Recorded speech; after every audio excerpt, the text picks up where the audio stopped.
Episode 11 की starting में जो किसारा के पेट में एक तलवार घुसा हुआ होता है और किसारा जब उस तलवार को निकालने के लिए उस तलवार को पकड़ती है तो अचानक से वो शू के बचपन से लेकर बड़े होने तक सभी मेमोरीज को देख लेती है। जो देखने के बाद वो काफी ज्यादा शॉक्ड होती है, लेकिन तभी वो नोटिस कर पाती है कि वो लोग जिस डीमन के हाथ के ऊपर खड़े हुए थे वो धीरे धीरे गायब हो जा रहा था। जो देखकर शू तो बहुत ज्यादा घबरा जाता है, लेकिन ठीक तभी आयानो हेलीकॉप्टर लेकर शू को वहाँ से लेने के लिए आ जाती है। लेकिन किसारा अभी भी फंसी हुई होती है और वो शू को वहाँ से जाने के लिए बोलती है। तभी शैरोन बहुत ही तेज दौड़ के आके शू को पकड़कर हेलीकॉप्टर को पकड़ लेती है, जिस वजह से शू किसारा के लिए काफी ज्यादा परेशान हो जाता है और वो किसारा को चिल्लाने लगता है। वहीं पर किसारा तो वहीं पर ही अभी भी फंसी हुई होती है और इसके अगले पल ही वो जो डीमन का हाथ था वो पूरी तरीके से गायब हो जाता है। फिर किसारा जब पीछे मुड़कर देखती है तो वहाँ पर काना काफी ज्यादा गुस्से में होती है। दूसरी तरफ शू भी काना को देख लेता है, लेकिन वो उसको पहचान नहीं पा रहा होता है क्योंकि उसकी मेमोरीज तो सभी किसारा ने खींच ली होती है। जिसके बाद किसारा उस तलवार को निकालने के लिए फिर से कोशिश करती है, लेकिन जैसे ही वो उस तलवार को पकड़ती है तो वो फिर से शू के मेमोरीज के अंदर चली जाती है और वो शू के सभी मेमोरीज को देख पाती है।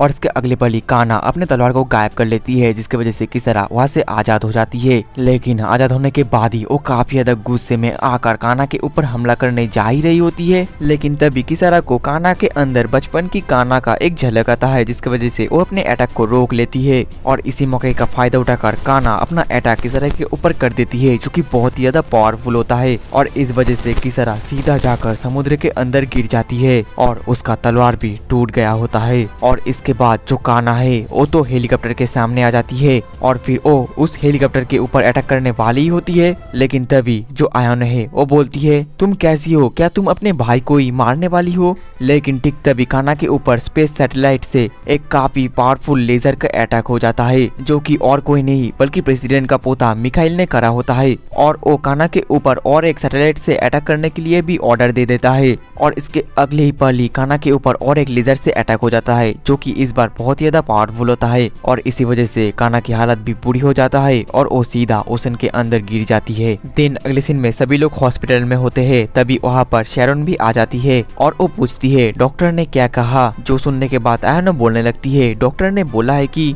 ना ही किसारे की हार्ट बीट सुनाई जा रही है, ना ही उसका कोई ब्रेन वेव्स का संकेत मिल पा रहा है, कुछ भी नहीं हो रहा है और उसका जो घाव है वो भी जल्दी से ठीक नहीं हो पा रहा है। अभी तो किसारे की हालत काफी ज्यादा बुरी है। और शैरोन तुम ये सबसे पहले जानते थे ना? जिसमें शैरोन बोलने लगती है, एक डीमन जिसके चेस्ट के अंदर एक ब्लेड फंसा हुआ था कई सेंचुरीज से, लेकिन फिर भी वो जिंदा थी। इसके बाद आयानो शैरोन से पूछने लगती है आखिरकार काना का अब क्या हुआ है? तो फिर शैरोन बताने लगती है कि एबे ने सैटेलाइट के मदद से सब कुछ ऑब्जर्व कर लिया है और अभी काना समुद्र के 500 मीटर नीचे बेहोश पड़ी हुई है, लेकिन वो किसी भी वक्त अपने होश में आ सकती है, जो कि हम अभी नहीं बता सकते। लेकिन हम ये भूल नहीं सकते कि वो भी एक डीमन है जिसके चेस्ट के अंदर कई सालों तक एक ब्लेड घुसा हुआ था। ऐसा लग रहा है कि वो सिर्फ बेहोश पड़ी हुई है, सिर्फ कुछ ही पलों के लिए। आयानो पूछती है काना असल में क्या है, डीमन या ह्यूमन? शैरोन बताने लगती है वो ना ही डीमन है और ना ही ह्यूमन और ना ही कोई डिमोनिकली पॉजेस्ड एक इंसान,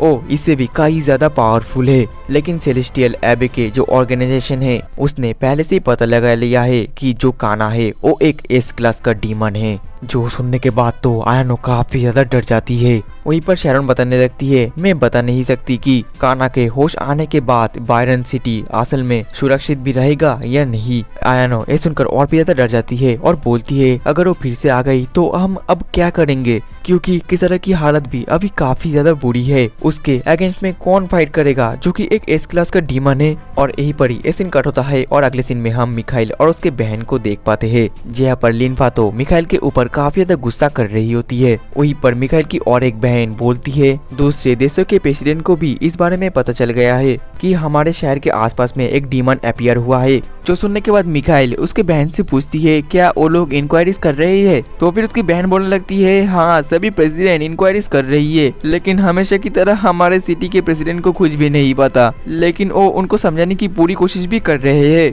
ठीक तभी लिनपा बहुत ही ज्यादा गुस्सा होकर मिखाइल से बोलती है तुम्हारे लिए अब सब कुछ खत्म हो चुका है मिखाइल, तुमने एक डीमन को कंसोल किया, तुमने वायोलेटिंग वेपन्स को यूज किया, और तुमने डेप्यूटी मेयर के ऊपर टैंक से भी हमला किया और इन सब का रिस्पॉन्सिबिलिटी अब तुम कैसे लोगे मिखाइल? मिखाइल बोलने लगता है क्योंकि आपने सिचुएशन को और भी ज्यादा कॉम्प्लिकेटेड कर दिया था। ठीक तभी मिखाइल की और एक बहन बोलने लगती है अभी इन सब चीजों को लेकर झगड़ा करने का कोई समय नहीं है और बोलती है मिखाइल क्या तुम नेक्स्ट टाइम उस डीमन को हरा पाओगे? देन अगले सीन में हम एक टूटा फूटा हुआ घर को देख पाते हैं जहाँ पर की 3 डीमन हंटर होते हैं और वो लोग बात कर रहे होते हैं कि हम लोगों ने बहुत सारे डीमन को मार दिया है, जिसकी वजह से लगता है आज हमने काफी अच्छा कमा लिया है। तभी उन लोगों के पास और 2 डीमन हंटर आ जाते हैं और वो बोलते हैं अभी भी एक एस क्लास का डीमन बचा हुआ है और एस क्लास डीमन के सामने ये सब तो सब छोटे मोटे डीमन है। जिसके बाद वो सभी मिलकर आपस में बात करते हैं और बोलते हैं आखिरकार हम लोग उस एस क्लास के डीमन को हराएंगे कैसे, और अगर हमने उसको हरा भी दिया तो लगता है सिटी को काफी ज्यादा नुकसान भी पहुंचेगा, तो अब हम लोग करे तो करे क्या? तभी उनमें से एक डीमन हंटर बोलते हैं तुम लोग इतना ज्यादा टेंशन क्यों कर रहे हो, हमारे पास किसारा है,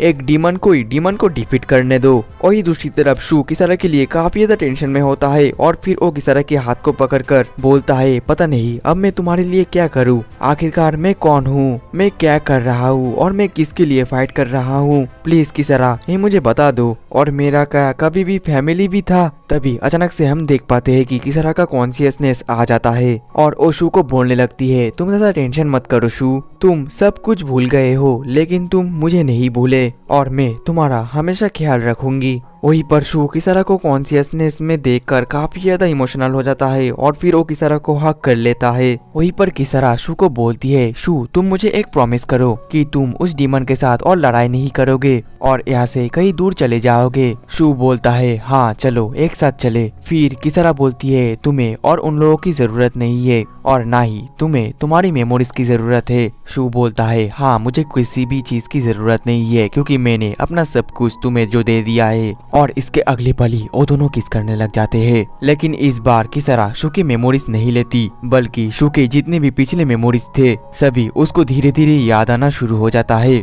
और फिर हम एक पास्ट के सीन को देख पाते हैं जहाँ पर कि शू और आयानो एक रेस्टोरेंट में होते हैं। वहीं पर शू आयानो से ब्रेकअप कर रहा होता है जिसकी वजह से आयानो तो काफी ज्यादा दुखी हो जाती है और फिर तो वो रोने ही लग जाती है। और इसके बाद हम शू और शैरोन की पहली मुलाकात को देख पाते हैं और पहली मुलाकात में वो दोनों एक दूसरे के दुश्मन होते हैं, लेकिन वो दोनों एक दूसरे के साथ जैसे तैसे बात करके सौदा कर लेते हैं और इसके बाद ही ये दोनों एक साथ मिलकर किसारा को ढूंढने के लिए जाते हैं। लेकिन शू ने शैरोन को धोखा देकर किसारा को लेकर वहाँ से भाग जाता है। अब अगले सीन में शू किसारा को एक जगह पर लेकर आता है और उस जगह पर एक बुक को पढ़कर किसारा के साथ कॉन्ट्रैक्ट बनाने का कोशिश करता है। फिर वो देखता है कि कॉन्ट्रैक्ट बनाने के लिए उसको क्या क्या चीज सैक्रिफाइस करना पड़ेगा, जहाँ पर कि उसका सोल, मेमोरीज और लाइफ स्पैन और 5 सेंसेस ये सब कुछ होता है। लेकिन जो शू होता है वो मेमोरीज को चुनता है, जिसके बाद वो किसारा का एक नाम भी रखता है जो कि होता है किसारा। और इसके अगले पल ही वो कॉन्ट्रैक्ट बनाने के लिए किसारा के हाथ को लेकर अपने सर पर रख देता है और कुछ मंत्र पढ़ने के बाद किसारा उसके सर के अंदर अपना हाथ घुसा देती है, जिसके वजह से शू को काफी ज्यादा दर्द होना शुरू हो जाता है।